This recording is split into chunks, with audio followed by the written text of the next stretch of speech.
Fatigue means it's extreme tiredness, typically resulting from mental or physical exertion or illness.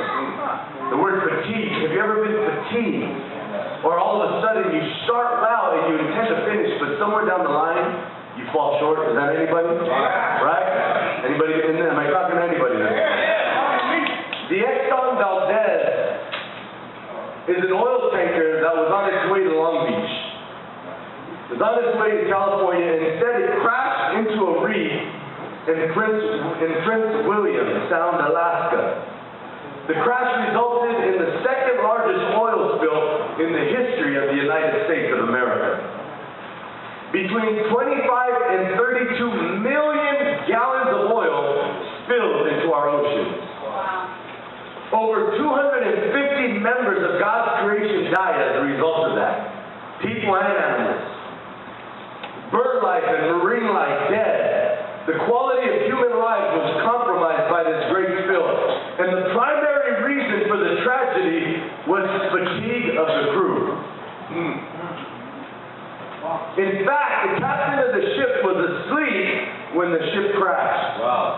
Because of the crew fatigue, its cargo meant to support life, but ended up sabotaging life. You and I are carrying precious cargo, but to make our delivery, we have to avoid soul fatigue. We can support life, not sabotage life, if we don't give way to moral exhaustion.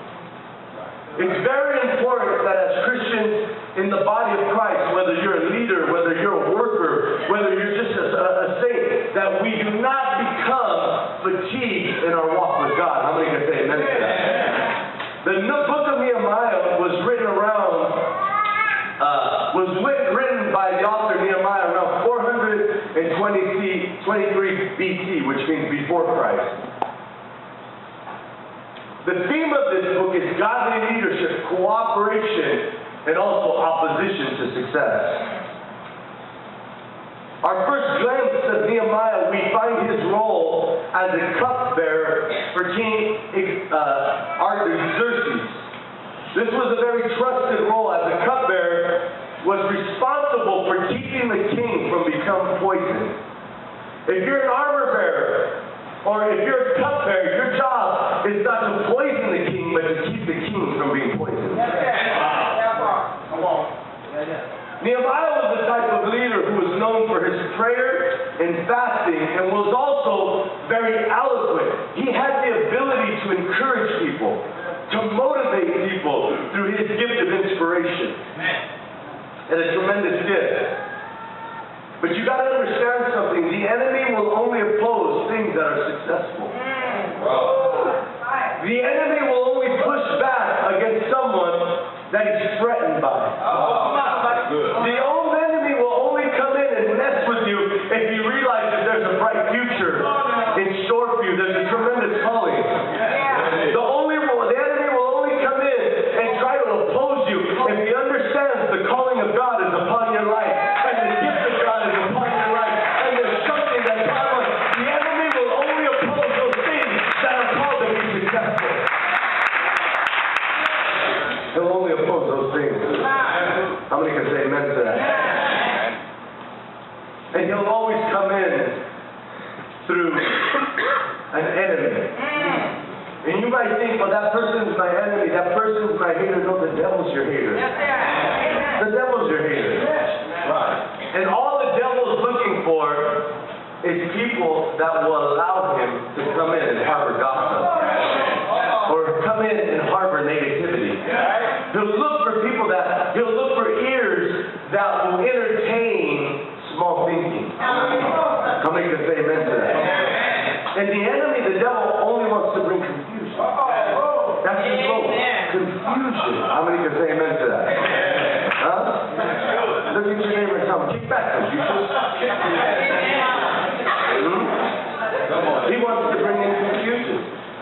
That's why you have problems in your marriage sometimes. That's why we have problems with our children sometimes. That's why we have problems with our jobs sometimes. Because the enemy wants to come in with confusion. How many can say amen to that? As I was reading this, we talked about the call of God, or we've been talking about the call of God. When you're going through trials, or when you're going through the process of God, there's three things that I started to look at, and God started to show me in my own walk. That you've got to take a look at. The calling of God comes forth. Amen. The plan of God comes forth. The promises of God come forth. But there's three things that you need to understand. When you're going to fight an enemy, you're going to get tired. As much as you think you're bionic Christian, you're not. As much as you think you're supersonic warrior Jesus Christ, you're not. As much as you think you're the woman of God of the hour, sometimes you're going to get tired. Sometimes you're going to get frustrated. Sometimes you're going to feel like giving up. Sometimes you're going to feel like throwing in the towel. Sometimes you're going to feel like I don't got the strength to carry on or to fight anymore. But it's in those times that you got to take a look at what God's doing within your life. Good people get tired sometimes. It doesn't make you less of a Christian. It doesn't make you less committed. It doesn't mean that you're less than. It just means that you're fighting, that you've been out there in the battlefield, that you've been out there fighting demons, that you've been out there fighting strongholds, you've been out there reaching treasures out of darkness. You've been faithful when everybody else wasn't faithful. And there's going to come a time, my brother, my sister, that you're going to look at the enemy eye to eye, and you're going to realize, today I don't got strength, but God, in my weakness, you are my strength. Good people get tired. And when good people get tired, don't you dare criticize them. Don't you dare sit there and allow the enemy to come in and say, God, look at this go. You say, that's my brother. They've been out in battle. They've been out in the war. They've been out there in the front line, man. They've been fighting demons that are bigger. Come in, man. Get some rest. Let me pray for you. Let me lay hands on you. Let me give you a scripture. Let me teach you how to eat. Let me put you back together. Because you're called to get back out there in the front.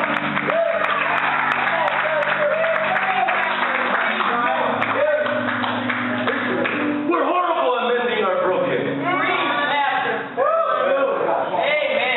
We're horrible at mending warriors that have went out to lay their life. Huh? Breaks my heart to see men come back from the military that are homeless on the streets of downtown LA. I think they deserve a house. Those veterans that have come back, some of them are missing limbs and some of them have laid their life down. I said, man, those are the ones that deserve something. Huh? If I was the president, I'd start making houses just for them. We make houses when we want to house them when they're fighting. We make barracks. Why can't we house them when they come back?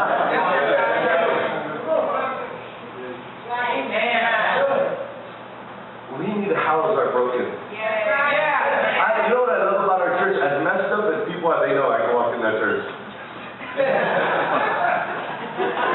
That is true. I love that. They're making it just giving in the spirit. And then there we are. It's so good to see you. I love that about you guys. I love that about our church. Huh? But there's three things that when you start to get tired, you got to ask yourself. The very first thing you have to do is you need to define your motives. That's right. You got to define your motives when you get tired. The Bible has a lot to say about our motives. A motive is the underlying reason for any action. Proverbs 16:2, it says, all a person's ways seem pure to them, but motives are weighed by the Lord. Because the human heart is very deceitful. Even the most spiritual of men can think they're following the convictions of their heart, but they're following the convictions of self. We can easily fool ourselves about our own motives. I've done this before. Huh? We can pretend that we are choosing certain actions for God or for the benefit of others, when in reality it's all about selfish reasons. We're human. We all fall into that. Huh? But God is not fooled by our selfishness. And is a discerner and the thought of the intents of the heart. It says Hebrews chapter 4, verse 12. Yeah. Good word. See, the Bible says in verse 10, listen, I love this. The strength of the laborers is failing. Listen to what the Bible says. The strength of the laborers is failing. We will always start to lose heart the minute our motives are out of place. The minute your motives are for anything that's outside of the will of God, it's easy to get discouraged. It's easy to fall prey to an enemy that's looking to devour you. Because our motives